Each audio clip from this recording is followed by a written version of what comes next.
Remember that Heinz commercial with the Carly Simon song, Anticipation? It played while the ketchup dripped ever so slowly from the bottle. Yep, that's the sort of what it's like waiting for draft night to arrive. As the final mocks are being written and your New Orleans Saints are planning their potential future, we share our final thoughts on just how important this draft is for the franchise and its hopes to turn mediocrity into success. Of course, it's much tougher to wring the mediocrity out of this show. So to share our final thoughts and predictions, I brought in the big gun. Our own Jeff Duncan is here, and he's coming up next on the Dattitude podcast. If you're looking for the latest scoop and in-depth interviews on the Saints, the NFL, the Pelicans, LSU, along with the best bets of the week, then lucky you. Along with high-powered, in-the-know guests who cover our teams, Jim Derry brings plenty of Dattitude. And he'll always tell you the way it is, or at least the way he thinks it is.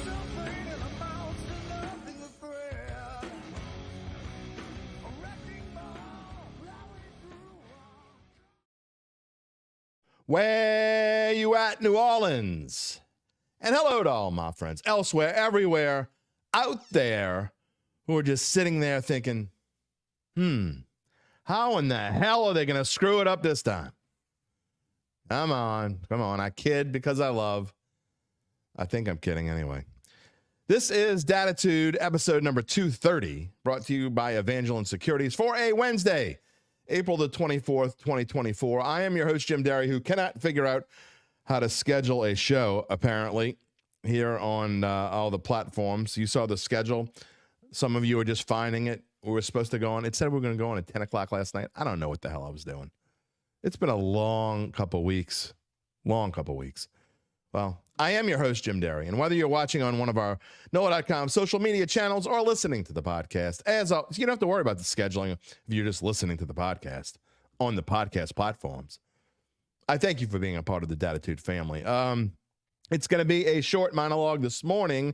As you know, Jeff Duncan's coming on the show in a little bit. I know most of you want to hear what he has to say. Every time Dunk's on this show throughout the course of whatever, remember he was with us for over a year, coming on every Friday for a long time. And then, Saints Insider came up and we've made some shifts. We've made some changes, but so Dunk is not nearly as frequent a guest as he's been, but every time he is on this show, people want to hear and they want to watch. And so he's going to be on today. We had to record his interview early this morning because he's out of the Zurich Classic, wouldn't be available at our regular time. Apparently I wasn't, which was 10 o'clock last night. That's a whole nother story. But I thought it was important to have him on here today. Look, obviously you can't ask Dunk questions by typing in the live stream. However, if you're watching on YouTube, Facebook, or X, you can type them in, whether it's part of the live show while I'm on, because before and after are live. And even while the recording is running, I can still show comments. So if you have a comment while you're watching Dunk, feel free to type it in. We will post it on there, and I will answer any questions when I come back from the recording. Of course, if you're listening after the fact or have us on your podcast on Apple, Google, Spotify, or wherever you get your podcast, you can send in a comment, as always, via email to jderry@theadvocate.com. Brief monologue, as I said. We're not going to talk about the Pelicans really this morning. I'll just say this. Game 2 tonight. Look, what hyperbole do you want me to use? How important is Game 2? Is it a must-win? No.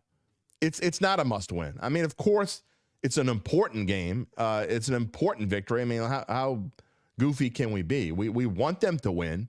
If you can steal one, whether it's game 1 or game 2, as you saw the Mavericks do last night against the Clippers, Doncic was on another level last night. I don't know what he was doing, but he was on another level. And if the Pels are in this same boat now, if they can steal one, doesn't matter how, then you come home. Now you have the home court advantage. Does that mean a lot for these Pels that have not been good at home? We'll see. One thing it does do, if they can win tonight, look, there's been a lot of talk of Zion Williamson being able to play by maybe a potential game 6. You got to get to a potential game 6 for him to play.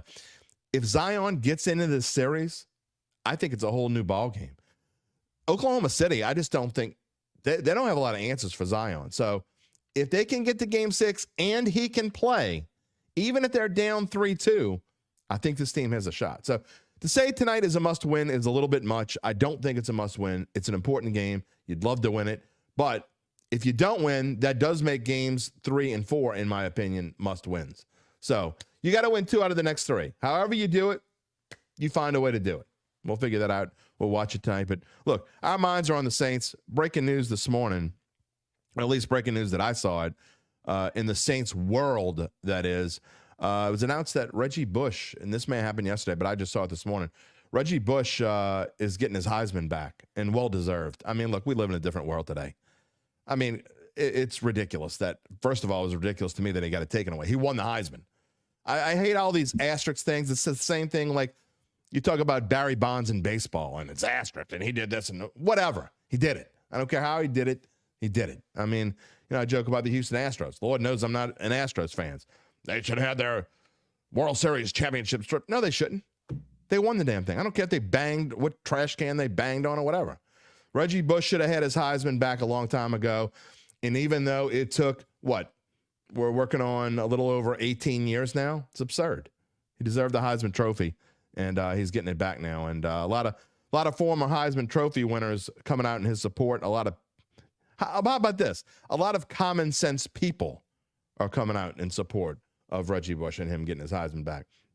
You did not come here to listen to me talk about Reggie Bush. You came here to listen to me talk about the New Orleans Saints. And before we get to Dunk, I do want to show one thing. Well, this isn't the one thing I want to show, but I do want to show our friend Richard here has a comment. I'm not going to even try to pronounce your last name, Richard. I'm not. You know what? I am going to try to pronounce it. Mullenschlatter. Did I do right? The Saints only screw this up if Mickey Loomis continues to try to prove that he is the smartest GM in the league. That's a little harsh, Richard. I don't know. I mean, you have a point, but I don't know. We'll see. Gabe says, how did Johnny Manziel keep his mouth shut for this long? Bush got his taken away. Same thing, different player. Yeah, well, Johnny Football was actually the first person I saw this morning that was commenting about it. So, yeah, I don't know. Let's see. Before we go, we say Mullenschlatter. Okay. Taylor, how the Saints screw up the draft? Assume Trevor Penning as your left tackle. No, you don't assume Trevor Penning. Taylor, love you, but you cannot assume Trevor Penning as your left tackle. Ramczyk is healthy at right tackle, and they draft Brock Bowers. Look, we're going to get into that. That is definitely one thing we get into this morning. We do talk about Brock Bowers and what happens, the scenario if Brock Bowers falls. If Brock Bowers falls to 14, you got a real decision to make.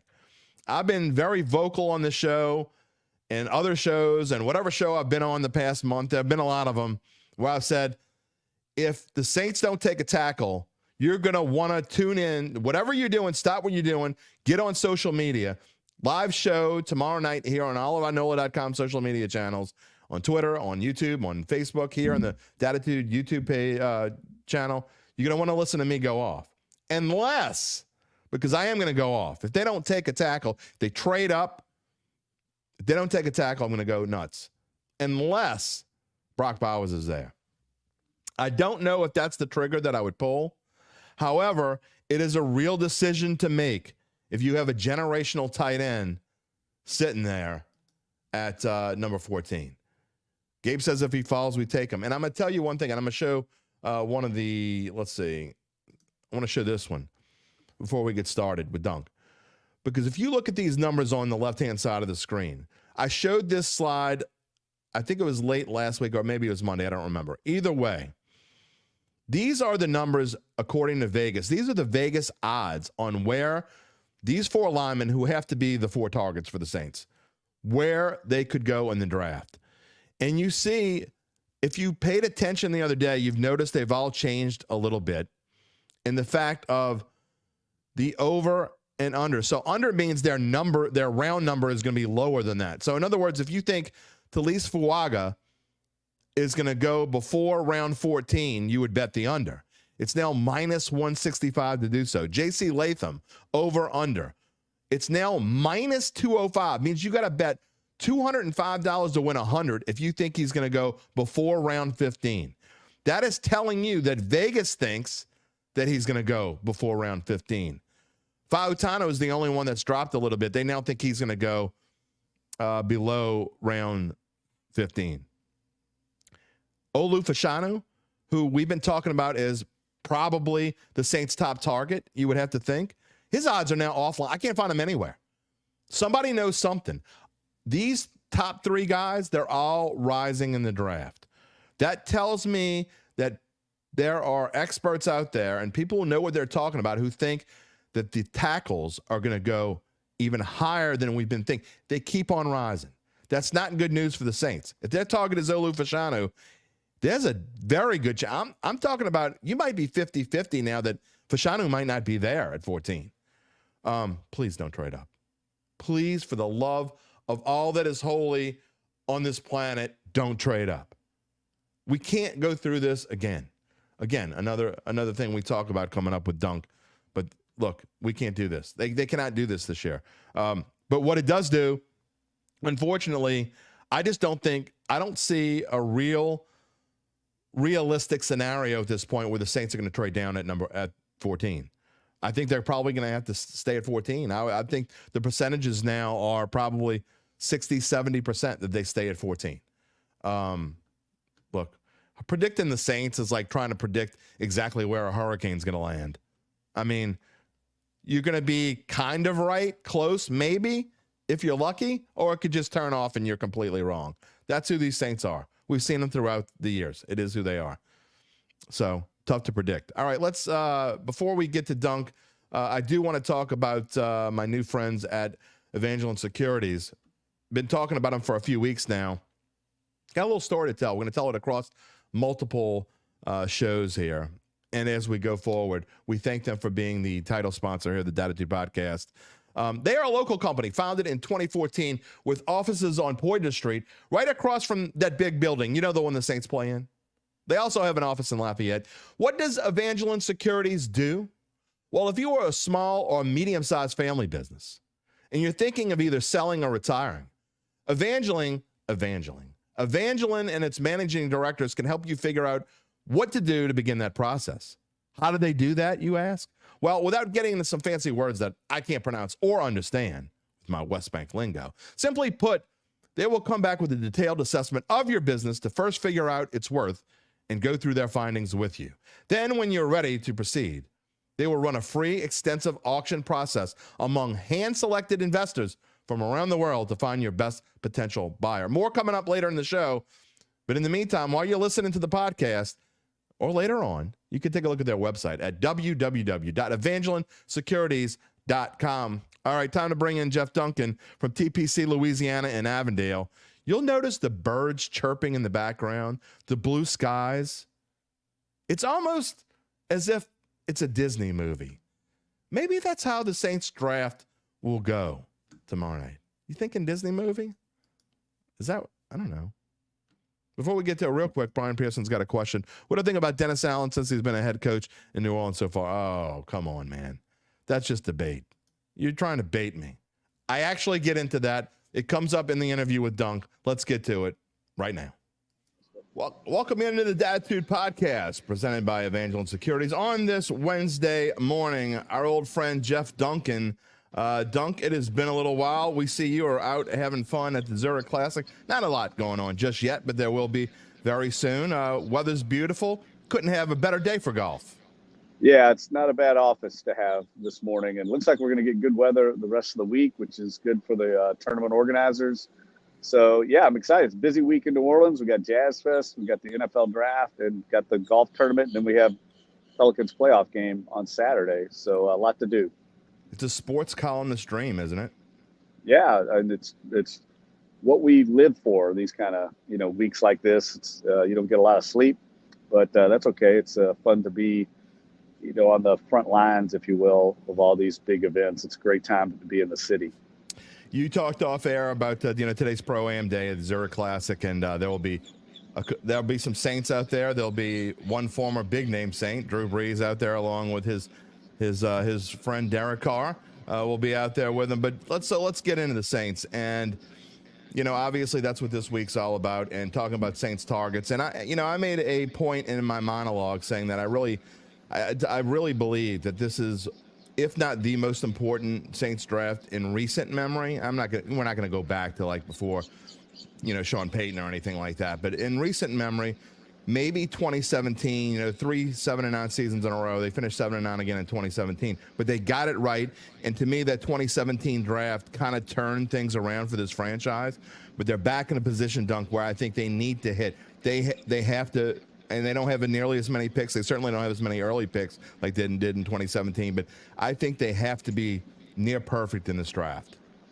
Yeah, and they don't have really. It suits. I wrote about this in my mock draft that dropped Wednesday morning. In some ways, this draft suits them well because we know they have a need for a tackle, and there's a lot of good tackles. So in the first round at number 14, they should be able to land one of the guys they want. But after that, the draft doesn't really set up well for them because they only have one pick in the top basically 150 picks, and this is not a deep draft. So as much as I agree with you that they have to have a big draft, I don't know how they're going to do it, given the lack of quality picks that they have. And everybody in the league knows this about this draft. It's not like I hear people say, well, they got 5 or 4 fifth-round picks. Let's just trade those up. Well, every other team in the league knows this draft's not very deep. So how valuable are those picks? I mean, no one's going to want those picks. Now, maybe they can package them and move around a little bit, but it's just going to be difficult, I think, for them to have, the Bafo 2006, 2017 draft that became foundational, core drafts for the franchise. I don't see how they can do that given the lack of quality picks. And I agree with you.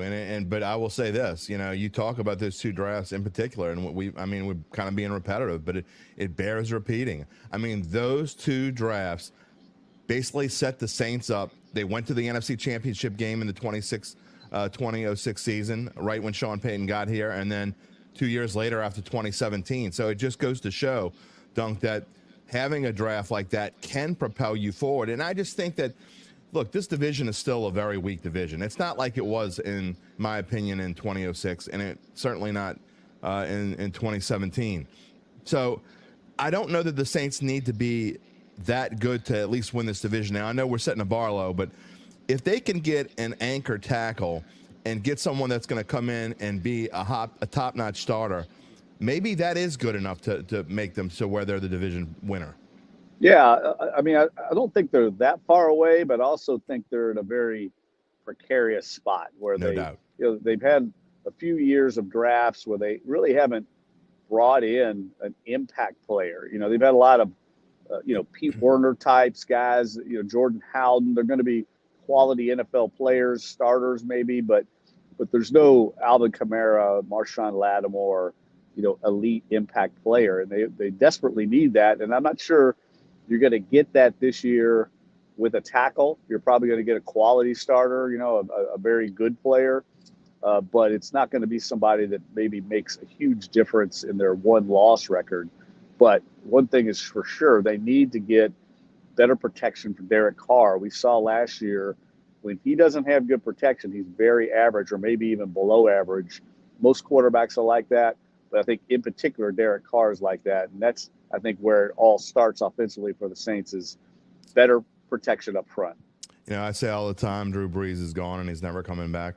Well, that's, to me, there are lots of differences, obviously, between Brees and Carr, and a lot of people would listen and would shake their heads and say curse words to their phones when I even put them in the same sentence. But the one thing that Brees was always able to do was take a couple steps to his right, take a couple steps up, or whatever he needed to do to avoid pressure. He was one of the best that I've ever seen when he had pressure on him and being able to get away from those things, and that Carr can't. So I agree with you.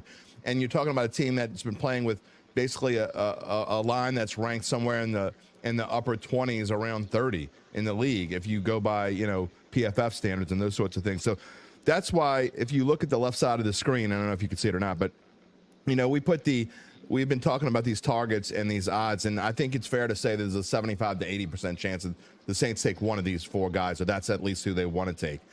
And you look at some of these tackles, Dunk, and if you've been watching the last couple of weeks, they seem to be rising, whereas some of the skill players seem to be dropping a little bit. So that's maybe a little bit cause for concern. We've been talking, and I know you guys in the Saints Insider have as well, about the possibility of dropping down.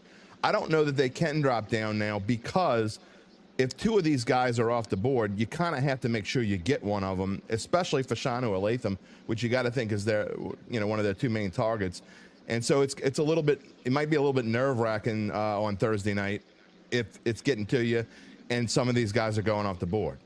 Yeah, I agree 100%. I mean, Mickey Loomis said as much the other day, is they don't know what's going to happen ahead of them, but these tackles are so highly graded. There's about 5 of them that are all graded with first-round grades.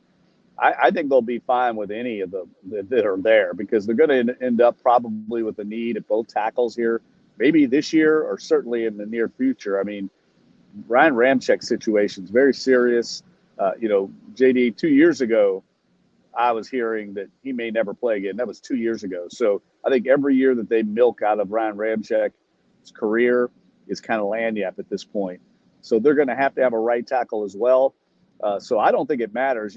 I would love to know how they stack these tackles. I don't think anybody knows. I think we're all guessing. But they probably have a priority system among these tackles. And I don't think it's cut and dried how we all look at it. I mean, I've heard Randy Mueller on recently talking, former Saints general manager, and, he's got Troy Fatanu, higher than anyone but Joe Alt on his tackle list. And I think there's a lot of evaluators around the league who probably have them stacked differently. So I think we're throwing darts at a board trying to guess what Clint Kubiak and the Saints offensive staff, what they value, the traits they value in this new offensive system. And Mickey even said as much, and I've been saying this over and over, it's not going to be drastically different than what the Saints have been running. Right. I think people need to be aware of that. It's going to be nuanced a little bit. There's going to be some things that are different, but for the most part, we're not talking about some, extreme makeover of the Saints offense. It's going to look a lot like what it used to look like. And so I don't think the changes are going to be that dramatic. Yeah, but Duncan, I don't want to get off topic here, because there's some more, at least another question or two that I want to ask about the tackles. But I will say this. I agree with you that it's not going to be that much different. I don't think the difference between a Kubiak offense and a Carmichael offense is all that different, but it's all about execution.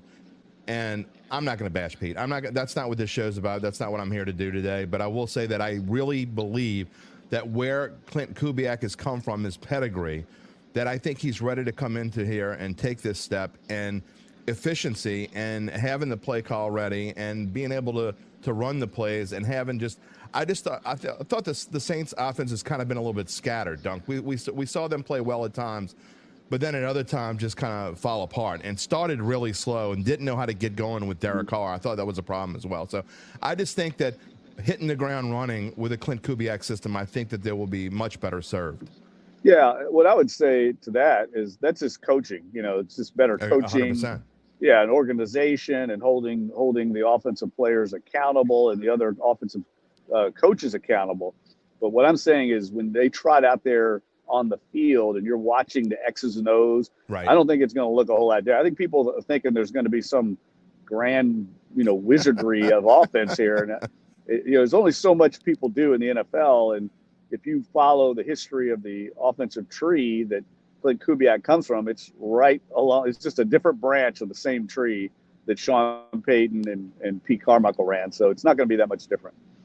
I thought one thing that Pete did, and we didn't really talk about this, but that really kind of bothered me, is I thought that they kind of got away from what they did best, and that was run the football. I really thought that they ran the football, but not like they did back in the days when they were so successful. And I get it. You don't want to put too much pressure on Alvin Kamara, and Kendra Miller had injuries last year, and Jamal Williams was probably a bit of a disappointment. So I understand why maybe they did get away from it, but that is the core of the Saints team, and that's what they've got to be able to do to have any chance of being successful. We say this time and time. You could say this in 1980 as much as you could say it in 2024, but you've got to be able to run the football, and that is the staple of a Clint Kubiak offense. 100%, and that's what his father, Gary Kubiak, made his name for in the league, and I expect that's going to be the top priority for him and Dennis Allen, because the way the Saints want to play, they want to be like the old Jim Mora, Saints. They want to control the line of scrimmage, be very solid, on defense, special teams, and be able to run the ball. And look, they tried; they just weren't good at it. And I think a big part of that also is, where's Alvin Kamara at, in his career? I think that's something that's been overlooked. I know, and where that's why I think running back in this draft is a sneaky need. 100%. We don't know what they have in Kendre Miller. He showed some flashes, but certainly that's a guy that needs to step forward in year two. And I do not doubt for a second that this team will bring in another running back. Again, there's still a couple of questions about targets that I have, but you segue into something that I definitely wanted to talk to you about. You say it's sneaky. I don't even think it's sneaky. I think it's obvious. I think that the Saints have a clear need at running back over wide receiver. I know that fans are talking about wide receivers and potential and Keon Coleman and potential wide receivers they can get. Maybe Malik Neighbors or Brian Thomas or something. They're not going to take one of those guys. But the point is that I think in day two, and you guys talked about it in the Saints Insider, I thought it was a great show, that on day two, maybe that's the day. If you want to trade down and get an extra pick or something, maybe you do that, because there are guys all over that we talked about on this show the other day. There are plenty of mid-tier running backs that are going to go late second, third round that could fit this team very well. And I agree with you 100%. They have got to get another running back, I believe. Yeah, and I think that's where you do it, second, third, fourth round. I think the Saints need to make hay in this draft in the top 100. They need to get more than these two picks they have. I think that'll be a priority after their first-round pick. How they do that, wheeling and dealing, I'll be surprised if they just sit there at pick number 45 and take somebody and then don't pick again until round 5. That, to me, that's not going to solve much of the problems this team has. But you're right, some of the skill position players, and what people need to understand, sometimes I think they don't understand how the process works, but the grading system that NFL teams have, there's usually groups of players that are graded the same grade at different positions. So you might get to that second round pick with number 45. You might have 16 players that are all the same grade that, are different positions. And you can say, well, you know what, we're going to get one of those 16 guys here. We can trade down, in other words, 10 spots, because we know we've got 16 guys graded with the same grade, and we're going to get one of them. For sure, because there's only going to be 10 guys taken off the board. That's how that stuff works. The further down you get in the draft, the more clusters of players with the same grade are there on the board. And so that's why I'm sure Mickey Loomis and Jeff Ireland will be, trying to manage on day two of this NFL draft, because I think the Saints have more needs right now than they have quality picks. If there were ever a year to do that, Dunk, it's this year. And again, we're kind of repeating ourselves. You guys have been talking about it on Saints Insider. We've been talking about it here on Dattitude. I agree wholeheartedly. I just don't think you can afford to do. And look, a couple of weeks ago, I'm like, this is the perfect spot. There's a lot of these offensive tackles are going to fall. You could drop down to 19 or 20 and get one of the guys you want, but you just can't take that chance. And if you're sitting there in round one, and I see Olu Fashanu, and we have the odds here on the board. Again, these are what round Vegas has them going at. And these odds have been creeping up. Like all the tackles have been creeping up the board.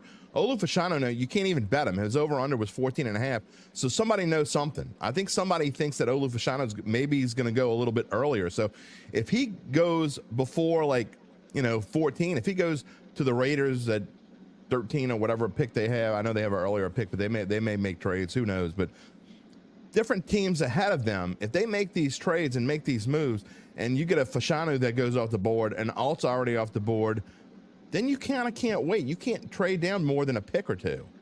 Yeah, and that's why I think they're going to stay where they're at, try and grab one of these tackles. I mean, there's only in this draft, everyone I've talked to, it depends on who you talk to, but between 20 and 22 at the high end of players with first round grades. Right. And of those, 5 are tackles. Almost everybody I've talked to. I would be surprised if, we know there's going to be a run on quarterbacks high. At least 4 quarterbacks probably be off the board. Those big 3 receivers. Now you're talking about, 7 picks right there that are going to be off the board. If anybody takes anybody else, the tight end from Georgia, more than likely one of those tackles is still going to be there at 14, just doing the math.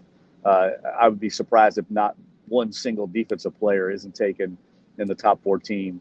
But I also would not be surprised. I know a lot of people were saying, Atlanta is going to take a defensive player. I'm not 100% sure of that. I mean, I know Terry Fontenot pretty well.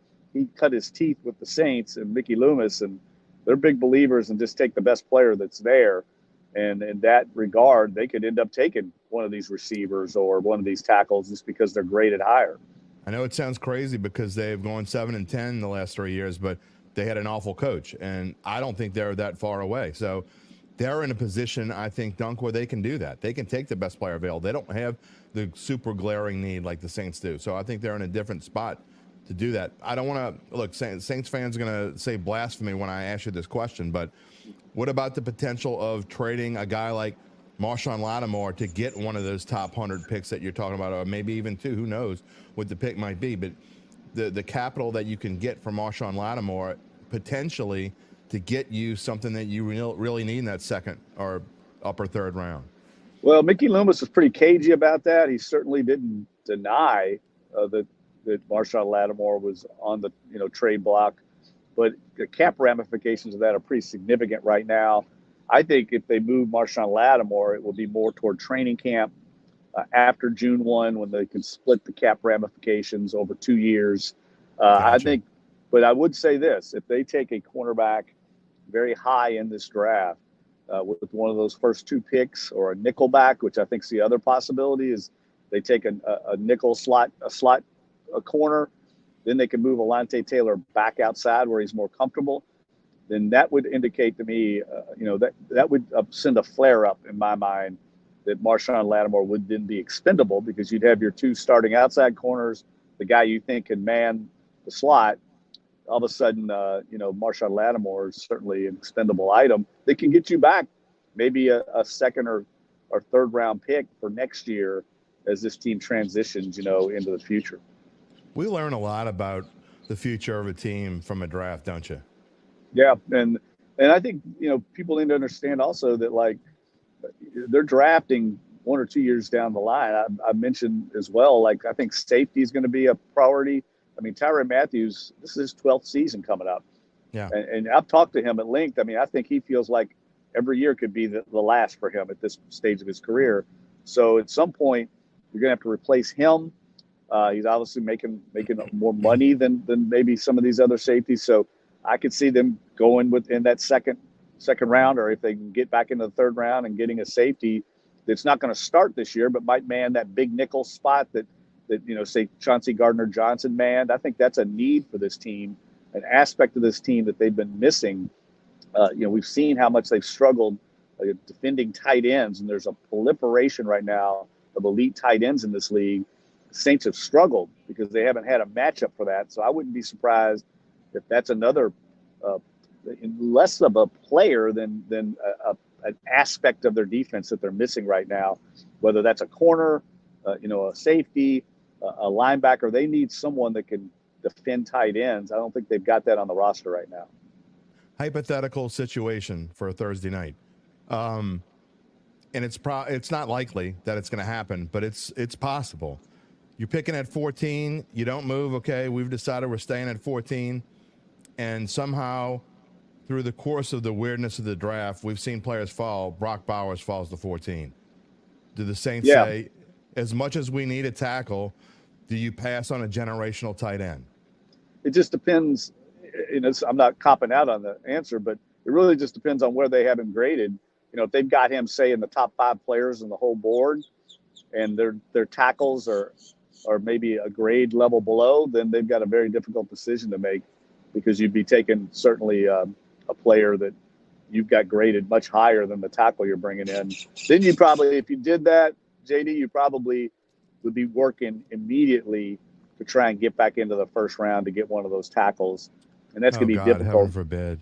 Yeah, well, it'd be difficult for them, I think, with the assets. They just don't have a lot of trade out. They probably have to trade a first rounder for next year, and we're back in that same process. I will say this, and my opinion is about as worth as much as my coffee cup right here. But I think if he falls to you with the way this, to me, he could be even better than George Kittle, and we saw what Kittle did for Clint Kubiak. Obviously, he wasn't in San Francisco all that long, but just the staple of that offense. And I really think that's the kind of tight end this guy could be.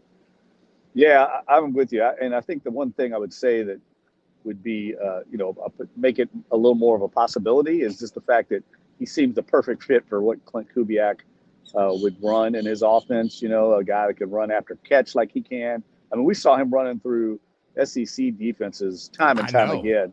This guy is an elite playmaker, and that's what they need. They don't really have that kind of guy that can take it to the house offensively.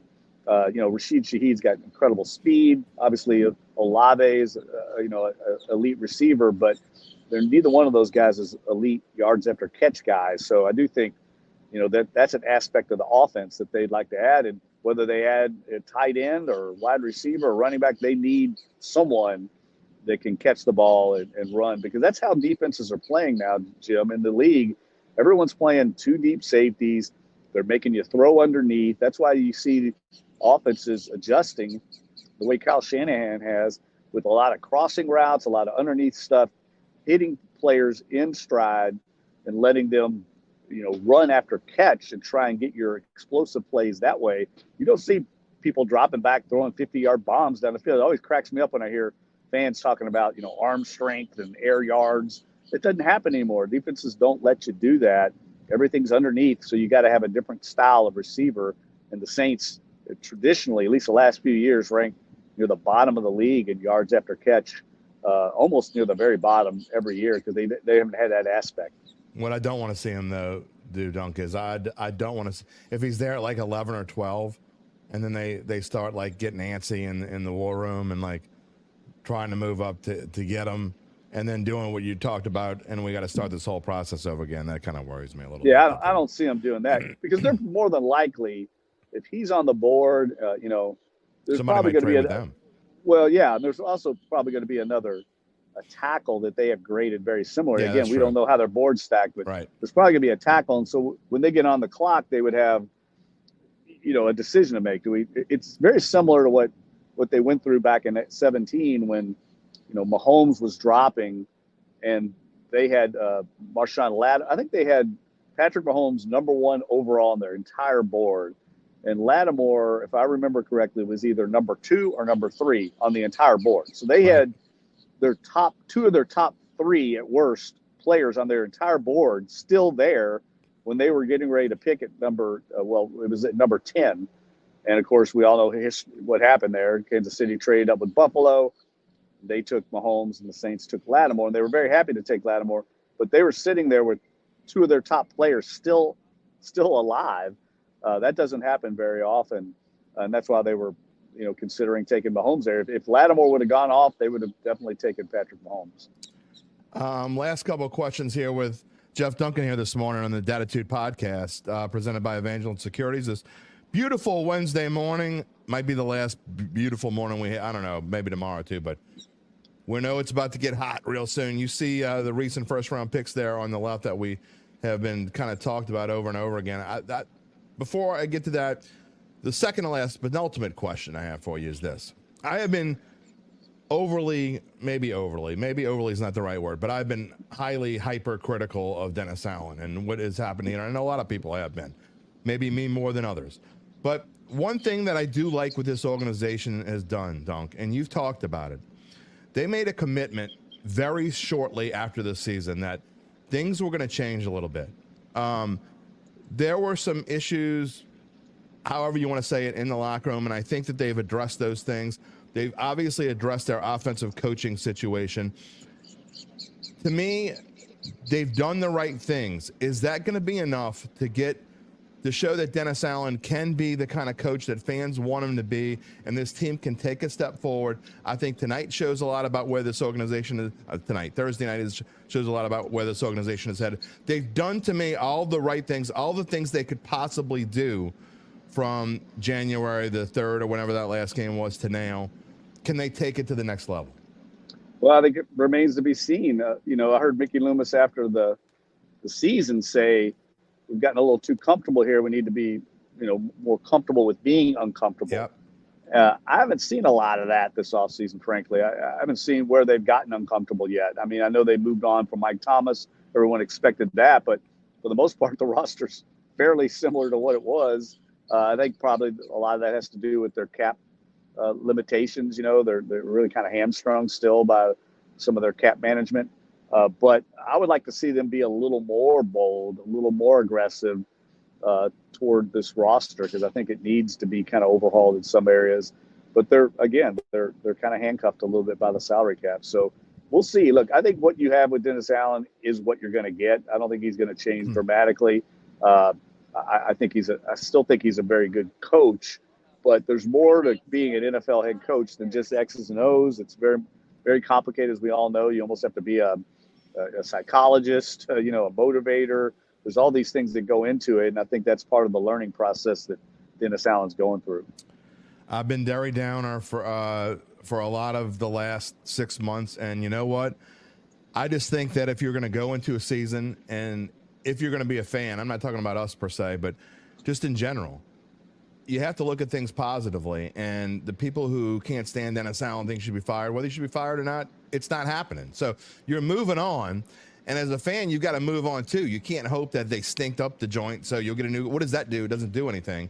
So I think going forward, you just have to look at this. And look, I'm being dead serious when I say this. I think this team can be good. I think they can be an 11-win type team. Do I think they're going to win a Super Bowl this year? Of course not. But I do think that they can be good enough to make football fun again and take a step in the right direction and be that team, that 11-win kind of team that gets to the playoffs, maybe wins a game and takes that step forward, kind of like the Saints did after the 15, 16, 17 debacle, and then had a winning year, lost in the Minneapolis Miracle, and then they won the NFC Championship game. There's no Drew Brees, but I do think this team has the potential, the possibility to take that step. Yeah, I agree. And look, they're in a division where it's certainly winnable. I think, Tampa Bay, I keep saying they're going to come back to the pack, and they keep proving me wrong, but they're certainly beatable. In Atlanta, we don't know what's going to happen there. They've been floundering a little bit as well. So it's there. The schedule is going to be more difficult, at least on paper. But I think they clearly taken a step in the right direction, trying to fix some of their offensive deficiencies. We'll see what Clint Kubiak and that staff does, but I don't think they could be any worse than what we've seen the last couple of years. Yeah, it had to be done. It had to get better. Last question before I ask you about your book. I want to get your prediction. I mean, I think it's obvious. I think we're pretty much all on the same page. You guys and Saints Insider are, for the most part, on the same page. I've been screaming it, but if you had to pin it down, what do you think happens on Thursday night when the commissioner comes to the podium with the New Orleans Saints pick? Well, I'm not going to, blow your doors off of that. I think they're just going to sit there and wait for the best tackle that's on the board.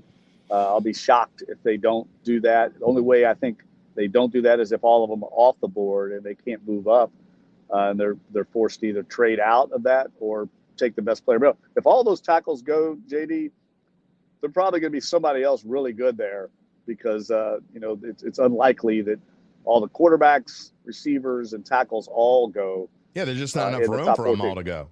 Right. I mean, it'd be very difficult for that. So, look, they're going to get a top player because, like I said, every analyst I've talked to says there's 20 players with first-round grades. Well, the Saints are sitting at 14. So many years, and look, I know we've got that list of first-round picks here the last few years, and I've defended the Saints a little bit because I think they're getting a lot of criticism for their past drafts, but they haven't been fortunate to have a top 10 pick the last 10 years or whatever. They're never up there. They're always down at the bottom of the first round, usually outside where the first round graded players are at.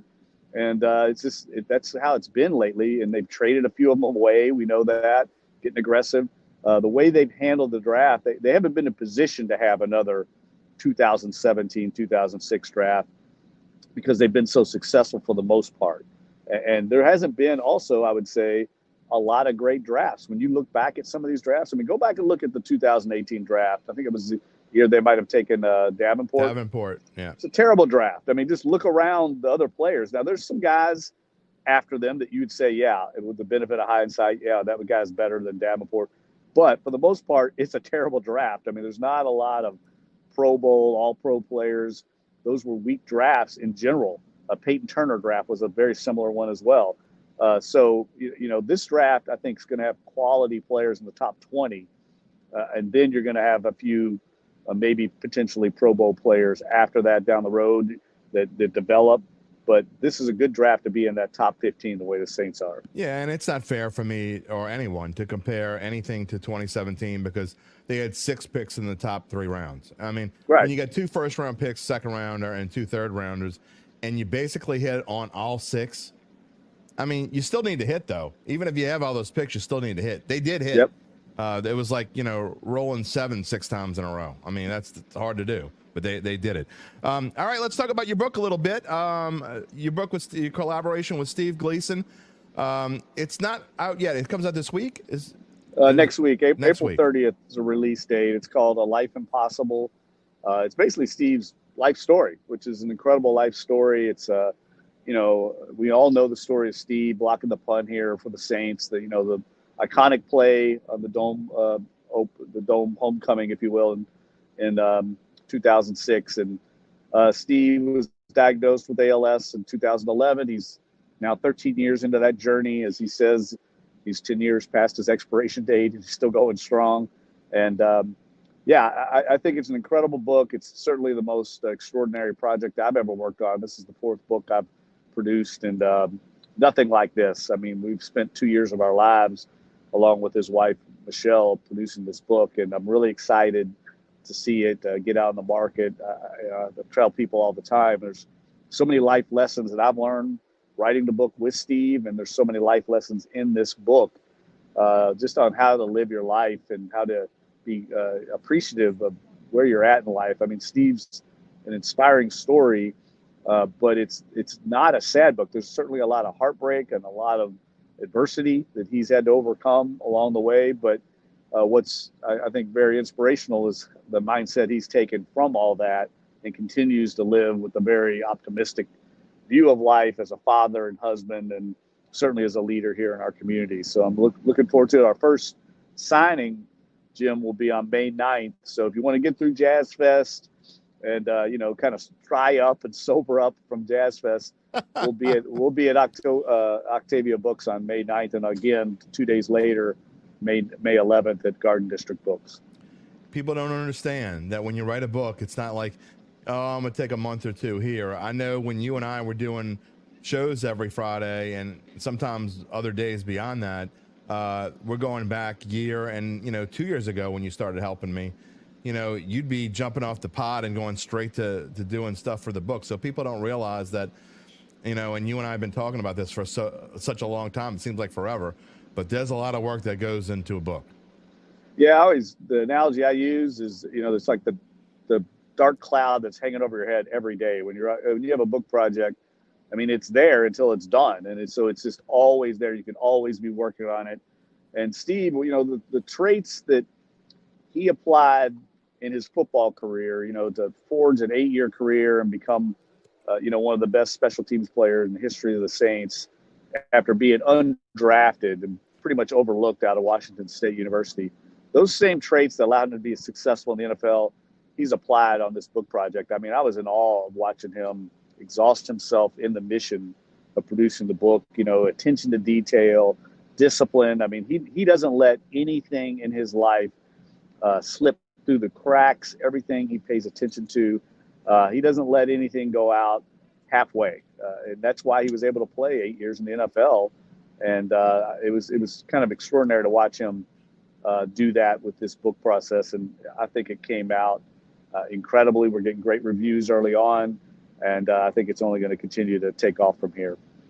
Well, people have, I've had a lot of people go, why don't you write a book? I'm like, because I only have the attention span. I barely have the attention span to write a column, much less write a book. So I think we'll just we'll just stick with that. All right, Dunk, you guys, we got a great collaboration here on Thursday night between all of our Saints beat writers. The Saints Insiders podcast and the Dattitude podcast are getting together on Thursday night for a live show. I know you're going to be on at different times out at Saints camp, and I'm looking forward to it.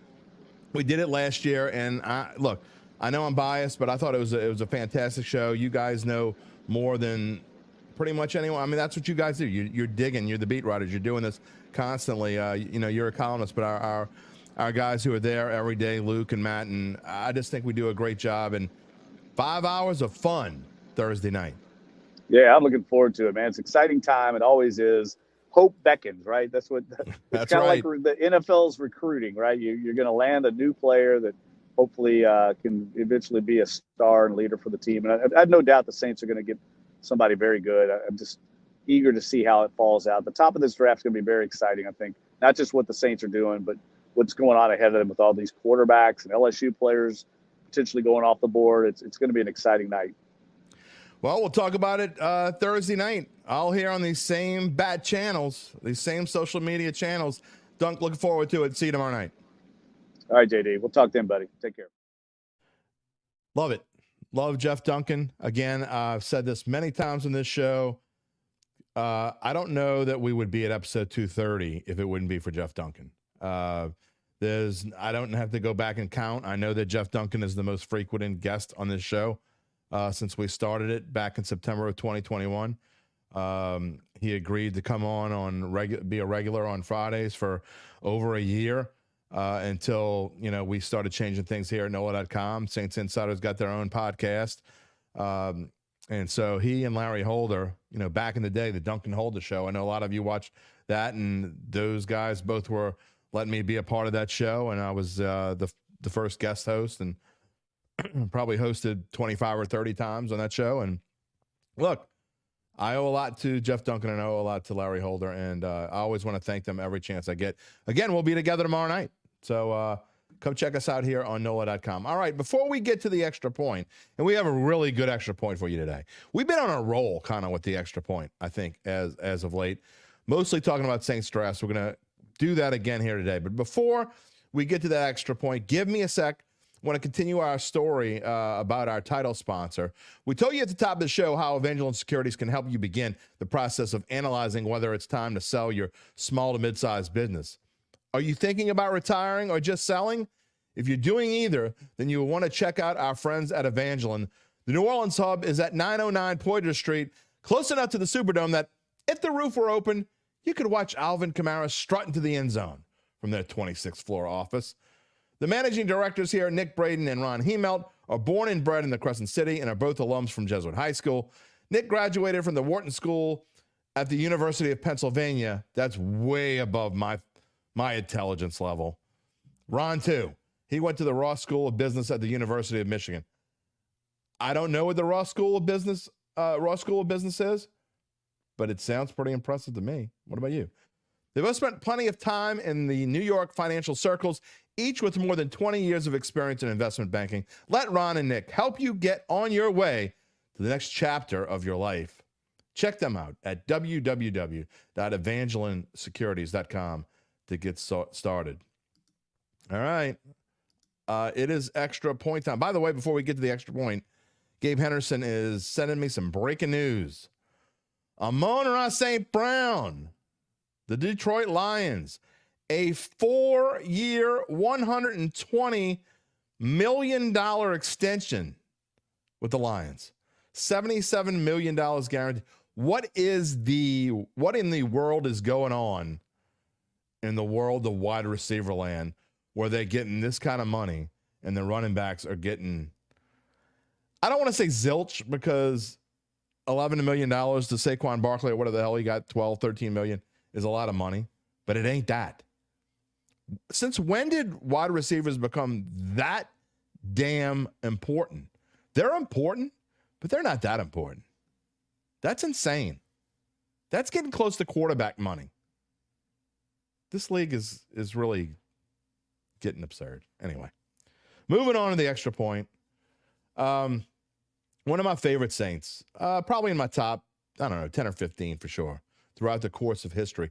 Over the past week, we have talked about horrendous draft decisions and near perfect drafts like one in 2017 for the New Orleans Saints. In today's Extra Point, we go back 36 years to April 24th, 1988, when there actually were 12 rounds in the NFL draft. You youngsters are saying, what the hell, 12 rounds? Yeah, 12 rounds. Not only that, the first 4 rounds began at 11 a.m. on a Sunday morning, and rounds 5 through 12 went on Monday, beginning at 9 a.m., and it only could be seen on ESPN. There was no internet back in 1988.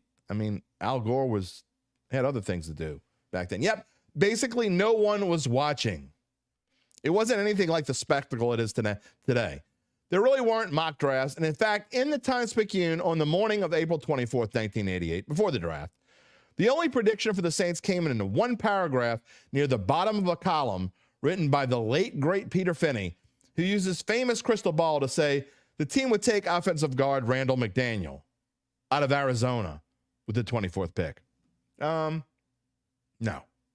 My friend and legend Brian Alley Walsh, who was the lead Saints beat writer at the time, wrote about some behemoth fullback from Pittsburgh named Craig Ironhead Hayward and how the team clearly thought he would be a perfect fit for their offense, being able to lend a hand and legs to Dalton Hilliard and an ailing Reuben Mays. Oh, yeah, and to be able to block for a quarterback, Bobby Hebert. Oh, and he also could catch passes out of the backfield, which was a rarity for the prototype of an old-school fullback. Walshy quoted player personnel director Bill Kuharic as saying, he's a cross between a bull and a deer. And that, quote, we'd love to have him, but he will be long gone before we pick. Well, guess what? Ironhead was indeed available, and general manager Jim Finks wasted about 2 seconds in making his decision. Commissioner Pete Rozelle, in his penultimate draft before retiring late in 1999, read the card, and the 5'11", 250-pound bull deer was headed to the Big Easy. In 1988, the Saints were coming off the greatest season in franchise history at that point, finishing 12-3, which was their first ever winning season, with their first ever playoff appearance occurring just 3.5 months earlier. We already knew the Dome Patrol was special, and they finished 1987 with the league's 4th-ranked defense. Meanwhile, their offense was 14th overall, but they had the 3rd best rushing attack in the NFL, and now they had Ironhead. All that being said, he probably was more effective in his career after he left, and especially for, dare I say it, the Atlanta Falcons in his 3 seasons there. In fact, in 1995, he carried the ball a whopping 236 times for 1,083 yards and 6 touchdowns, with another 37 catches for 350 yards. But just like we did with Bobby Hebert, remember the old airplane thing? We forgive him for going to the Falcons. And also, like Bobby, Ironhead was an icon of sorts on a team full of characters and damn good football players. In all, he played 11 seasons in the NFL, finishing with just shy of 6,000 total yards of offense and countless blocks for tailbacks and quarterbacks. We lost Craig Hayward way too soon as he died of brain cancer in May 2006 at the incredibly young age of 39 years old. 2 of his 4 sons currently play for the Pittsburgh Steelers, including defensive tackle Cameron Hayward, who's a 3-time All-Pro, has been named to the Pro Bowl 6 times and was named the Walter Payton NFL Man of the Year in 2023. My, how proud Dad must be watching from above. While many of you watching this segment might not really remember much about Ironhead Hayward, you might not even been born when he was playing for the Saints, I can tell you he was beloved in this town, and Coach Jim Mora was happy to have him. And on that Sunday afternoon in April 1988, with just a smattering of Whodats watching ESPN and old Mel Kiper Jr., no one was disappointed when the card was read, and the newest Saint was Craig Ironhead Hayward. That is going to wrap it up for this Wednesday show, brought to you by Evangeline Securities. I want to thank today's guest, of course, Jeff Duncan, and Gabe Henderson behind the scenes helping me out as always. And we hope you can join us tomorrow morning, a special Thursday morning edition. It's going to be a short one. Zach Ewing and I will preview the NOLA.com live special that will air Thursday night throughout the first round. Yes, it will be a much shorter show, but it'll be fun, and you'll learn all that's going on. Remember, the NOLA.com live show here tomorrow night throughout the first round, before the Saints draft, when the Saints draft, after the Saints draft, all night long. Lionel Richie said, you'll want to be with us. A reminder to subscribe to our YouTube Dattitude page and click the little bell to receive notifications when we go on the air live. You can subscribe to the podcast on Apple, Google, Spotify, or wherever you get your podcasts, and find a replay of the show on NOLA.com/sports. Guess what? Draft day is just about here. No more mocks, thank God. Rest easy, my friends, and we will see you tomorrow. Have a good one. If you're looking for the latest scoop and in-depth interviews on the Saints, the NFL, the Pelicans, LSU, along with the best bets of the week, then lucky you. Along with high-powered, in-the-know guests who cover our teams, Jim Derry brings plenty of Dattitude. And he'll always tell you the way it is, or at least the way he thinks it is.